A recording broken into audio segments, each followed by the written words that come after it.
Je ne sais pas qui dit ça, c'est Eric Schmidt, ça m'avait marqué, le patron de Google. Quand on vise quelque chose de raisonnable, en général, on fait des choses médiocres à la fin. Pour faire des choses qui soient bien, il faut viser des choses incroyables et il faut avoir des ambitions colossales.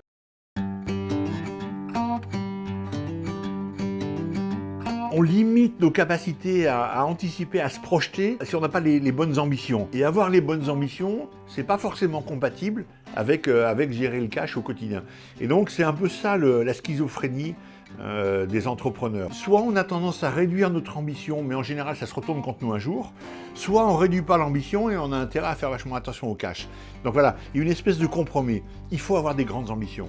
Il faut viser grand, parce que quand on vise grand, on attire des gens, on attire des investisseurs, on attire des fonds, et on fait des belles choses. Si dans ta vie, tu veux aller sur Mars, tu sais quoi, tu iras sur Mars.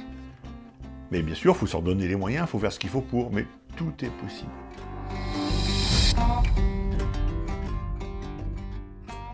Barbara Belvisi, c'est une femme de 34-35 ans, et il y a 2 ans, à peine plus de 2 ans, même pas 2 ans et demi, elle a décidé de fonder un truc qui s'appelle Interstellar Lab.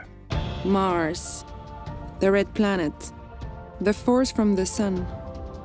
Mars has ice poles, an atmosphere, and weather, but no life on its surface. Yet we are going to discover, to explore, and this time, to settle. Petite française, à Paris, sans réseau international particulier, sans prix Nobel, enfin sans rien de particulier, qui décide de créer une entreprise dont la mission à terme est de fabriquer des villages sur Mars et sur la Lune. Recyclage total de l'énergie, l'électricité, la nourriture, l'oxygène, pour que des gens puissent vivre durablement sur Mars et sur la Lune. Ça paraît une folie furieuse, ça paraît complètement n'importe quoi.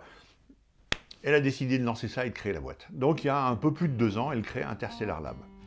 2 ans après, elle a une entreprise qui a un pied en Californie, un pied à Paris, la moitié d'équipes de chaque côté. Elle a déjà 3 deals avec la NASA, elle a déjà rencontré Elon Musk, Jeff Bezos qui sont intéressés et qui vont peut-être investir dans l'entreprise. Elle a trouvé un business model qui passe par la création de villages qui servent de centres de vacances scientifiques, on va dire comme ça, et donc les gens payent, je sais pas combien, 4-5 000 $ pour passer une semaine ou 10 jours dans ce village, dans lequel il y a des pôles, un pôle sur l'espace, un pôle sur la production, recyclage de nourriture des insectes, voilà, il y a différents pôles comme ça.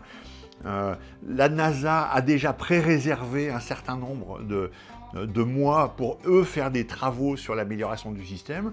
Elle prend les technologies comme elles existent aujourd'hui, donc aujourd'hui il y a peut-être que 70% de recyclage de l'air, l'électricité, la nourriture et tous ces trucs, mais l'objectif c'est petit à petit de monter jusqu'à 100%.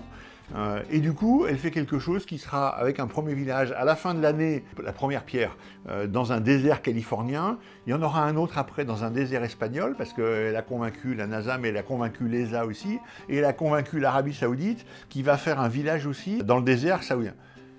En moins de 2 ans et demi, en partant de zéro, de la feuille blanche, avec son énergie, etc., elle est en train de créer un truc incroyable qui va aider à faire des villages qui vont recycler de plus en plus et donc toutes les technologies et donc qui vont nous aider dans nos villes, etc. par le recyclage et puis petit à petit permettront d'aller sur Mars et sur la Lune. Waouh! Elle m'a bluffé en étant presque un témoin vivant du fait que rien n'est impossible.